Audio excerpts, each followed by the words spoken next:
Hola a todos, vamos a continuar hoy hablando un poquito acerca del tema del error en entrenamiento y en validación, que es un tema que empezamos a tratar en la anterior sesión.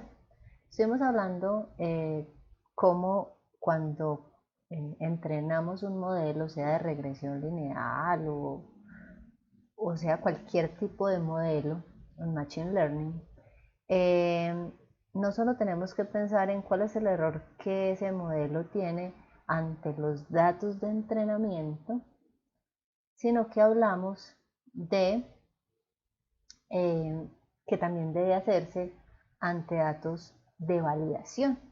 Es decir, que si bien yo tengo un modelo que trata de ajustarse a unos datos de entrenamiento y ese ajuste puede ser mejor o peor, y lo puedo medir de muchas maneras, es decir, lo puedo medir mediante un error medio absoluto o lo puedo medir mediante un error cuadrático medio o mediante un RMSE, ¿cierto? La raíz del error cuadrático medio.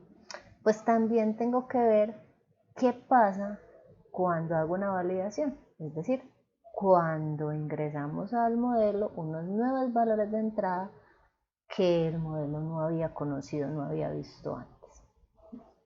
Entonces, digamos que ante eso vamos a tratar de analizarlo un poquito más en detalle utilizando dos conceptos que son el sesgo y la varianza. ¿Cuál es la idea? Vamos a hacer un ejemplo que nos va a ilustrar esos dos conceptos que tienen que ver un poco con qué también se comporta mi sistema en entrenamiento y en validación. Entonces, vamos a suponer que tenemos una base de datos con la cual a partir de una variable x queremos inferir una variable y. ¿Listo? Dicha base de datos está dividida en dos partes de forma aleatoria. Entonces tenemos unos datos para entrenamiento y unos datos para validación. ¿Ves? Ya en una próxima sesión vamos a estar hablando un poquito más acerca pues, de cómo es ese tema de la base de datos y de dividirla en entrenamiento y validación y pues como algunas, algunas características que tenemos que tener en cuenta en cuanto a la base de datos. Por el momento simplemente tenemos ya esa base de datos dividida. En el notebook que acompaña a esta sesión entonces tenemos dos archivos, uno se llama EJ1, que es un TXT, y tenemos un EJ2, listo, digamos para entrenamiento y para validación.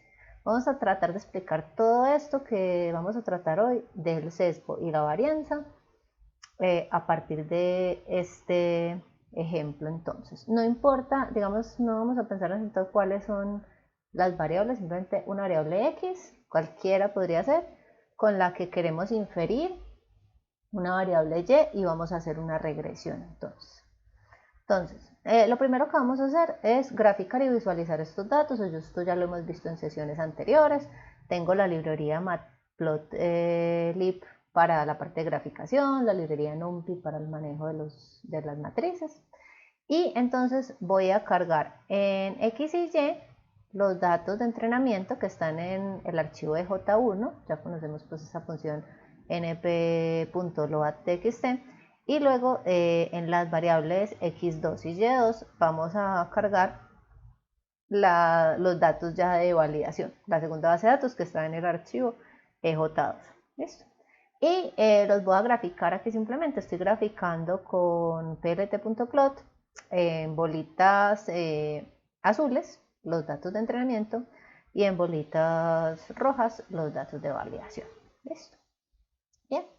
Entonces, lo primero que podemos hacer es como analizar un poco los datos, mirarlos, eh, pensar si una regresión lineal nos sirve o no. Poco a poco vamos a ir viendo pues como diferentes opciones en cuanto al tema de cómo se puede hacer pues un tema de regresión o de inferencia de datos. Por ahora hemos visto solo como la regresión lineal y podríamos decir listo, entonces pues estos datos, si yo los mirara a primera vista, pues yo diría, bueno, tal vez tienen un comportamiento como casi cuadrático, tienen una ligera curva, ¿ok? Pero pues para empezar voy a probar con un modelo lineal a ver qué pasa. Entonces, lo primero que debemos hacer al afrontar este problema es decidir eso, cuál es el modelo que va a lograr adaptar bien mis datos.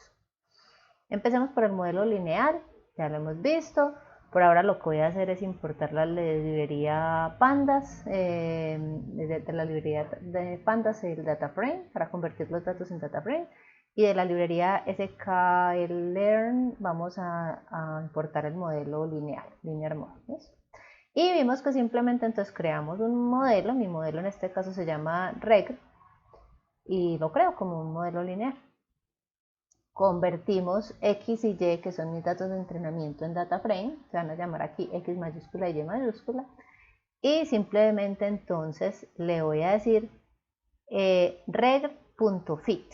Entonces ya sabemos que con reg.fit lo que hacemos es ajustar el modelo a los datos de entrenamiento, o sea, todo el proceso que ya vimos en una sesión anterior que hay que hacer para la regresión lineal, ¿cierto? De ajustar cada uno de los coeficientes para encontrar la línea más adecuada, el tema del gradiente descendiente, todo eso lo está haciendo ya esta función. ¿Listo? Bien. Ahora, ya tengo el modelo, ahora vamos a ver que también se comporta ante los datos de entrenamiento. Entonces, nosotros habíamos visto, pues anteriormente cuando hablamos de la regresión lineal, aquí en este notebook anterior, que hacíamos como el fit del modelo aquí con la función reg.fit, y luego miramos como los coeficientes, ¿cierto? Con estas funciones miramos el intercepto, los coeficientes, y como para calcular el valor, pues simplemente entonces hacíamos directamente el multiplicar la constante por el coeficiente más el intercepto para encontrar el resultado, o sea, hacer como manualmente la ecuación. ¿Ves? Ahora vamos a ver otra forma de hacer eso, y siempre va a pasar que en cualquier caso nosotros tenemos muchas formas de hacer lo mismo, de manera digamos más manual o utilizando ciertas funciones. Entonces vamos a hablar un poquito de esta función que tenemos aquí. En realidad es pues un método que tiene pues el modelo lineal. Entonces una vez que yo cree ese modelo, que en mi caso se llama regr, puedo utilizar el método predict. Entonces yo le digo reg.predict, y lo que le estoy diciendo aquí es simplemente tome ese modelo regr y prediga, o sea, utilícelo para calcular los valores ante unas entradas X. Y entonces eso se va a guardar en este layout. ¿Ves? Entonces aquí lo que estoy haciendo es calculando ese modelo, qué salidas me da ante mis entradas X, que fueron los mismos datos de entrenamiento. Y luego los voy a graficar. Les voy a graficar dos cosas. Voy a graficar acá primero con este plot X y Y, que son los datos de entrenamiento, X minúscula y Y minúscula, ¿cierto? Con bolitas azules, esos son los datos de entrenamiento. Pero con una línea rojita voy a imprimir X, pero contra Y-out, que ya son los valores que me da el modelo. ¿Listo? Y este es el resultado, este es el modelo lineal. Para mirar que también se comportó, podemos utilizar una de las métricas de error. Listo. En este caso yo escogí el MAE, ¿cierto? Mean Absolute Error, o el error medio absoluto, que me da un valor de 2.31. Ese es el valor que me dio en entrenamiento. Entonces, lo que estamos viendo es que este modelo no tiene una muy buena capacidad para adaptarse a los datos. Miren que hay punticos que están bastante lejos de la línea, y eso es porque pues de por sí uno alcanza, digamos, a ver que la tendencia de los datos no es muy lineal. ¿Listo? Pero pues digamos que podría intentar con otros modelos a ver si me da mejor. Por el momento, a esta incapacidad del modelo para ajustarse a mis datos la caracterizamos con algo que llamamos el sesgo. En inglés se llama bias, y pues se utiliza mucho esa palabra, ¿cierto? Bias, entonces a veces dicen bias, ¿cierto? Entonces en español más correctamente sería el sesgo. Y ese bias es algo que nos va a caracterizar la incapacidad del modelo para ajustarse a mis datos. Es como la diferencia entre los datos reales de entrenamiento y esa línea que mi modelo daba. Entonces, este modelo tiene un sesgo o un bias alto, ¿listo? Porque los errores entre la salida deseada y la lograda por el modelo son altos. Ahora vamos a ver qué pasa en validación. Listo, vamos a coger los datos de validación y vamos a ver si el modelo hace un buen papel, un mejor papel, un peor papel. ¿Listo? Entonces voy a coger simplemente X2 y Y2, pues son los datos en los que cargué los datos de validación, ¿cierto? Son esas variables. Y entonces ahora voy a predecir con la misma modelo que ya, ¿cierto? Que ya ajusté, ese modelo que se llama regr, le voy a decir predict ante x2, ¿cierto? Que x2 es x mayúscula, es que convertí este x minúscula en un data frame para poder utilizarlo acá. ¿Ok? Eso lo voy a guardar en una variable que se llama yout. Y voy a mirar entonces ahora el modelo y los datos de validación. Listo, los voy a graficar igual que hice pues antes con los de entrenamiento. Y voy a calcular también el error medio absoluto, como ya vimos en una sesión anterior. Entonces, en este caso vemos aquí los datos de entrenamiento en verdecito, los datos de validación perdón, en verdecito y el modelo en rojo. Y el error medio absoluto me dio de 1.89, que es más pequeño incluso que el error de entrenamiento, porque en entrenamiento había tenido un MAE de 2.31 y ahorita en validación ya me está dando de 1.89, que es más bajito. Ahora, ¿eso qué quiere decir? Eso quiere decir que a pesar de que mi modelo no es muy bueno, porque de por sí tiene unos errores altos, tiene una buena capacidad de generalización, porque digamos que el comportamiento en entrenamiento y validación son igualmente buenos, o incluso hasta en validación me dio un poco mejor, me dio un error más pequeño. Entonces, a esta diferencia que hay entre el comportamiento de un modelo en entrenamiento y ya en prueba, pues en validación, lo llamamos normalmente varianza. Entonces tengo el sesgo, que es como el error en los datos de entrenamiento con respecto como del modelo con respecto a los datos de entrenamiento. O sea, qué tan buen papel hizo mi modelo en adaptarse a los datos. Y ya la varianza es, bueno, ahora ya cuando hago validación, ¿ese error se mantiene o cambia mucho? ¿Se mantiene pequeño o se vuelve mucho más grande? Entonces podríamos decir que este modelo lineal, si bien tiene un sesgo o un bias alto, que quiere decir que no es el mejor ajuste para mis datos, tiene una varianza pequeña, que quiere decir que, digamos, dentro de lo que él puede llegar a hacer, generaliza de una manera buena. ¿Listo?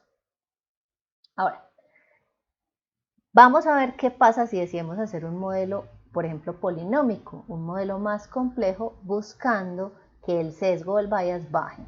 ¿Listo? O sea, que ya tengamos un modelo que se adecue mejor a mis datos.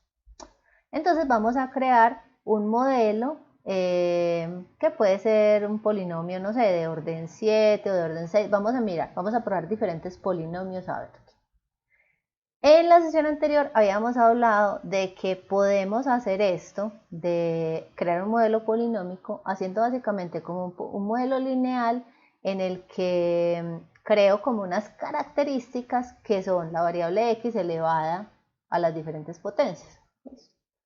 Entonces, por ejemplo, tengo una característica que es x y voy a tener otra característica, otra variable en la entrada, que va a ser, por ejemplo, x al cuadrado o x a la 3, etc. ¿Listo? Para eso hay una función que ya me hace ese trabajo, listo, ya me hace el trabajo de generarme esas características adicionales, listo. Esa función se llama polynomial features, ¿cierto? Como características polinómicas, está dentro de la librería de sklearn en preprocessing, ¿listo? Entonces voy digamos que voy a importar esa función, listo.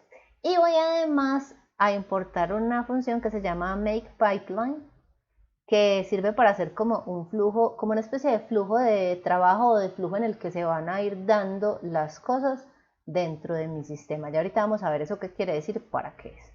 Y bueno, también tengo pues la importación del modelo lineal. Entonces tengo mis datos que pues ya los convierto en data frame, ¿cierto? Los importé, los convierto en data frame.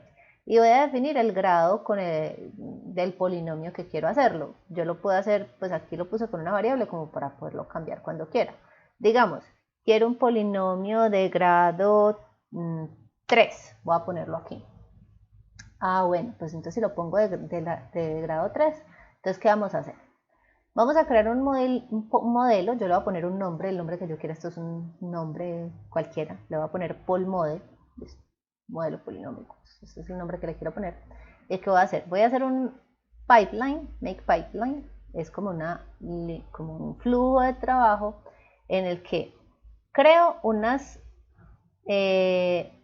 unas características polinómicas con este polynomial features de un grado específico, ¿cierto? En este caso de grado 3. Y creo un modelo de regresión lineal. ¿Ves? Entonces, ¿qué le estoy diciendo a esto? De alguna manera, que cuando yo utilice luego este fit, cuando yo coja este modelo que lo llamé polmodel y le diga fit, el primero va a crearme las características polinómicas, ¿cierto? Y ya lo mete dentro de que es una regresión lineal y entonces ajusta el modelo, ¿listo? Con esa característica. Entonces creamos el make pipeline y luego hacemos el ajuste del modelo con este fit. ¿Listo? Y ya quedó el modelo entrenado. ¿Listo? Como antes, vamos a mirar ya entonces cómo es la respuesta del modelo. Entonces aquí tenemos en una variable que se llama yTest, voy a poner las predicciones, es decir, el cálculo de los valores de respuesta ante X, que son mis datos de entrenamiento, recordemos. Y pues voy a graficar esto, ¿cierto? Tanto los datos de entrenamiento como tal el resultado del modelo que está en yTest. El resultado del modelo lo voy a poner en crucecitas azules y los datos de entrenamiento las voy a poner en bolitas rojas. ¿Listo?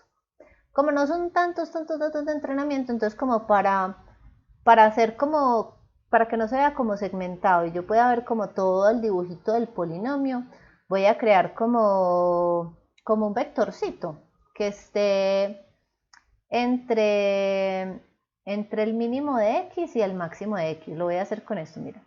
Voy a crear una variable xsec. Esto es por propósitos de graficación, ¿listo? Voy a crear una variable que se llama xsec, que es una variable, np.linspace lo que va a hacer es crear un vector con unas ciertas características. Entonces las características son que el mínimo es xmin. Xmin es que coge X y mira cuál es el mínimo valor que tiene, ¿cierto? Y Xmax, coge X, ¿cierto? El vector X y mira cuál es el máximo valor. Y entre esos dos valores, entre ese mínimo y ese máximo, va a poner 300 valores. ¿Sí? Entonces un vectorcito con muchos valores. Y luego voy a mirar la respuesta de ese polinomio con polmodel predict ante ese vector grande. Esto es simplemente para crear una curvita donde estén todos los valorcitos y poderlo graficar bonito. Y pues voy a calcular también el error medio absoluto. Entonces vamos a correr este código. Listo. Lo hice entonces de grado 3 y vamos a ver cuál es el polinomio que genera. ¿Listo? Ahora, como es grado 3, entonces, discúlpenme, yo tengo que correr cada uno de estos antes para que ya estén cargadas las variables, que no están cargadas. Entonces, mientras voy corriendo esto, les digo que digamos que una vez que yo cree este modelo, entre más grado sea el polinomio, este modelo, digamos que va a poder meterse como más, hacer como más curvitas entre los datos. Entonces, por ejemplo, aquí ya he creado el modelo del polinomio de grado 3 fíjense que ya no es una línea recta, ya hace como una curvita, ¿cierto? Aquí sube y aquí vuelve, ¿cierto? Como a bajar un poquito y vuelve como a subir. Y si yo empiezo a aumentar el grado del polinomio, por ejemplo aquí ya me dio un MAE de 1.41, que es menor que el de la línea recta, y si yo lo empiezo a subir y cambio el grado, por ejemplo pongámoslo de grado 4 y volvámoslo a correr, entonces miremos cómo va cambiando poco a poco. Voy a ponerlo, no sé, grado 6, por ejemplo, y miren ya en grado 6 cómo se curva, ¿cierto? Cómo logra curvarse cada vez más ese modelo hasta pasar casi que por el centro de cada uno de mis datos. ¿Listo? Y miren el error tan pequeño, ya tengo 3.6 por 10 a la menos 9. O sea, eso es un error muy pequeñito en comparación del error que tenía antes, que en entrenamiento era de 2.3. ¿Por qué logré ese valor de error en entrenamiento tan pequeño? Porque curvé mi modelo para adaptarme a cada uno de los datos. ¿Ves? De nuevo, por si hay alguna confusión de lo que estaba haciendo ahora, si ustedes miran un poquito como en detalle, entonces esta gráfica, en rojo están los datos de entrenamiento, ¿cierto? Hay como no sé si se alcanza a ver como muy bien, como una crucecita azulita que muestra los datos como de salida del modelo, y la línea negra pues es la que creé con ese vector más de 300 valores que utilicé.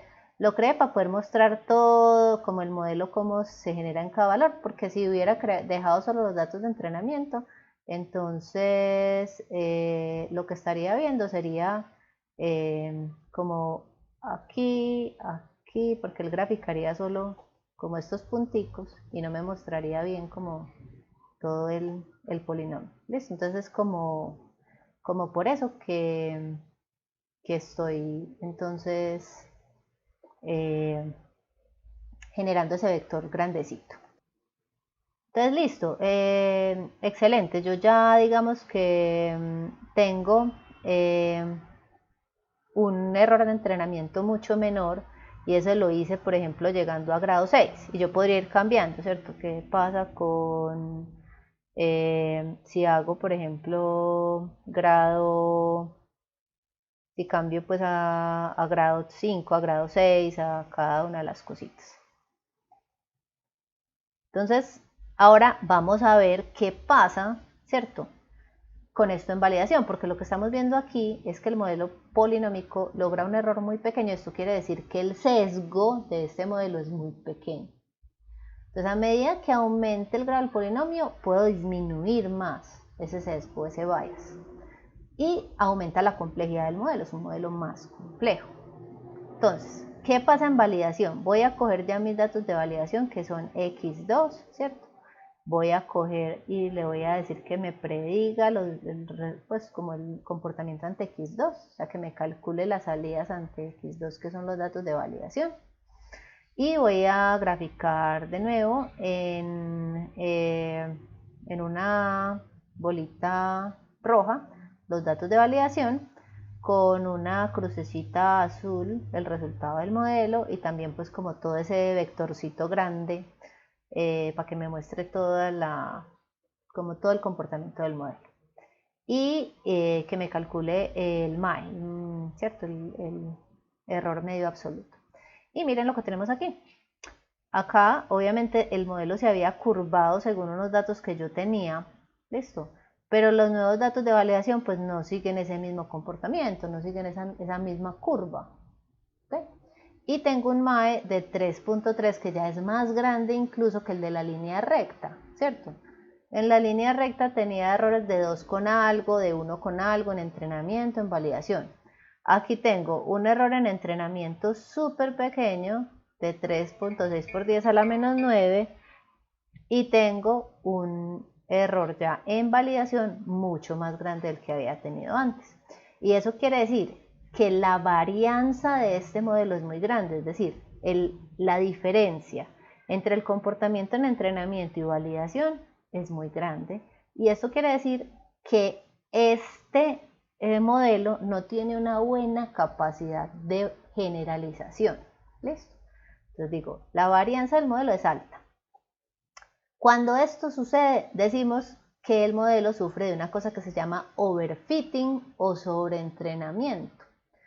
Entonces, ¿qué significa esto? Significa, mirándolo por acá con una grafiquita que teníamos acá anteriormente en una de nuestras cosas, significa que yo me ajusté tanto a mis datos que ya realmente casi que estoy modelando el ruido que hay en ellos más que el comportamiento general.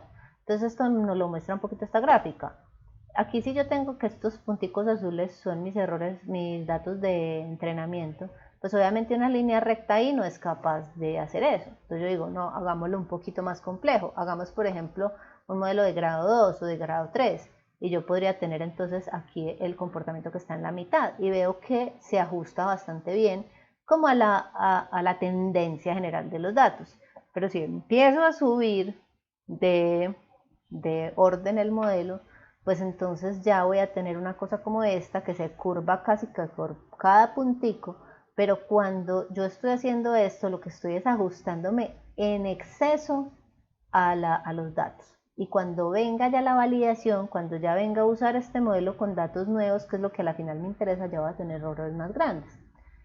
¿Qué es lo que sucede? Que los datos, si bien supuestamente siguen una cierta tendencia, pues no necesariamente van a tener perfectamente un cierto comportamiento. Yo puedo decir que aquí es más o menos cuadrático, tiene un cierto grado, pero siempre dentro de los datos que yo tengo va a haber ruido en los datos, va a haber de pronto la incidencia de otras variables que no estoy considerando en el sistema y que hagan pequeños cambios, pero siempre hay que buscar como un balance. Entonces yo digo, bueno, está el sesgo y está la varianza. Sesgo, cuando tengo un sesgo grande, cuando mis datos de entrenamiento, pues yo hago un modelo y ese modelo no se adecua muy bien a mis datos de entrenamiento. Y tengo una varianza muy grande cuando sea que se ajuste o no muy bien el modelo, pues cuando ya hago validación y cambia mucho el comportamiento entre entrenamiento y validación. Entonces yo puedo tener un sistema que tenga un sesgo muy grande y una varianza pequeña, como el primer ejemplo. Puedo tener un caso como el segundo ejemplo, aquí el polinómico que tenía un sesgo muy chiquito, pero una varianza muy grande. O pues podría tener el caso ideal, que sería tener un sesgo muy pequeño y una varianza muy pequeña también. Y pues el peor caso sería tener sesgo muy grande y varianza también muy grande. Entonces, ¿cuál es la mejor alternativa? Primero, empezar a decirse que todo depende del problema específico que estemos resolviendo. Es decir, tenemos que ver qué es lo que estamos buscando, cuáles son las variables que estamos tratando de inferir, cuáles son los errores que mi sistema puede permitir o qué tanto error me puedo permitir en el sistema sin que eso sea grave para mis resultados. Listo. Pero la idea es buscar como un buen balance entre ese sesgo y esa varianza y la complejidad del modelo, porque entre más complejo sea mi modelo, también va a tener obviamente un mayor costo computacional, va a ser más lento cualquier sistema pues en correrlo, en desarrollar. Entonces vamos a mirar un caso, por ejemplo, aquí tengo exactamente el mismo código, pero lo he repetido, del polinómico voy a ponerlo con grado 2, listo, y vamos a ver qué pasa. Entonces aquí voy a hacer de una vez el entrenamiento con grado 2, listo. Y vamos a hacer de una vez la validación y vamos a calcular el MAE de entrenamiento y el MAE de validación y vamos a ver cómo nos va, listo. Entonces este es grado 2. Entonces fíjense que aquí tengo un modelo que más o menos se curva como a la dinámica que yo estoy viendo entre los datos, ¿sí? Yo veo que sigue la tendencia general. Tanto en los datos de entrenamiento como en validación hay como un cierto error y pues yo alcanzo a ver, ¿cierto?, que hay unos residuos ahí entre el valor esperado y el valor que me da el modelo. Y tengo un MAE en entrenamiento de 1.62 y un MAE en validación de 1.85. Entonces miren que digamos que el error en entrenamiento es de 1.62, que es más pequeño que el que me da el modelo lineal, que era de más de 2, de casi 3, ¿cierto? Pero después mucho más grande que el de grado 6. que tenía pues ya por allá por 10 a la menos 9. Pero en validación tengo algo que es comparable, 1,6, 1,8, estoy muy cerquita, entonces no hay una varianza muy grande y eso me muestra capacidad de generalización. ¿Listo? Entonces, la idea es que entender este concepto nos va a ayudar más adelante a escoger cuando generamos diferentes modelos, a ver cuál se adecua mejor a mis datos, pues realmente entender cuál de todas las posibilidades que puedo tener es más óptima para los resultados que yo estoy buscando. Y como dije, eso depende mucho del problema específico, de cuál es el error que yo me puedo permitir, de qué es lo que estoy buscando, de qué tan dispersos sean mis datos o qué tan clara sea la tendencia entre ellos. ¿Listo?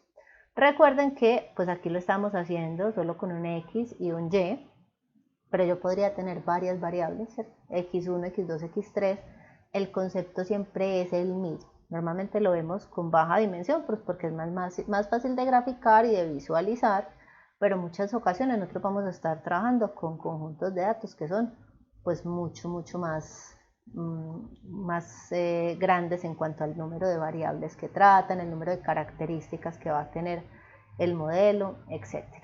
Ustedes pueden jugar con este tema, entonces decir, bueno, ¿qué sucede si yo, por ejemplo, cambio por un grado 3?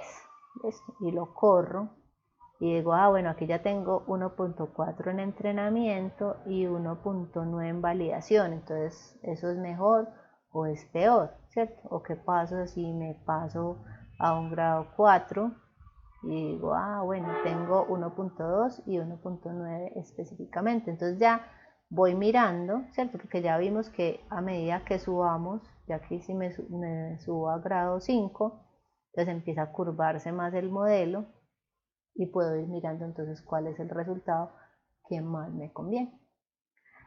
Bien, en la próxima sesión vamos a hablar ya un poquito acerca de como tal una base de datos que vayamos a utilizar, qué dificultades puedo encontrar en una base de datos, qué estructura normalmente tiene, qué pretratamiento puede necesitarse hacer dentro de una base de datos antes de utilizarla. ¿Listo? ¿Cómo es ese tema de la separación entre datos de entrenamiento y validación? ¿Cómo lo puedo hacer y cómo puedo elegir como la cantidad de datos para una cosa y otra? ¿Listo?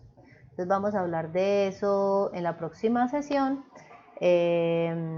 y luego pues más adelante continuaremos con el tema de otros diferentes métodos pues para hacer regresión y lograr modelos de relación entre diferentes variables.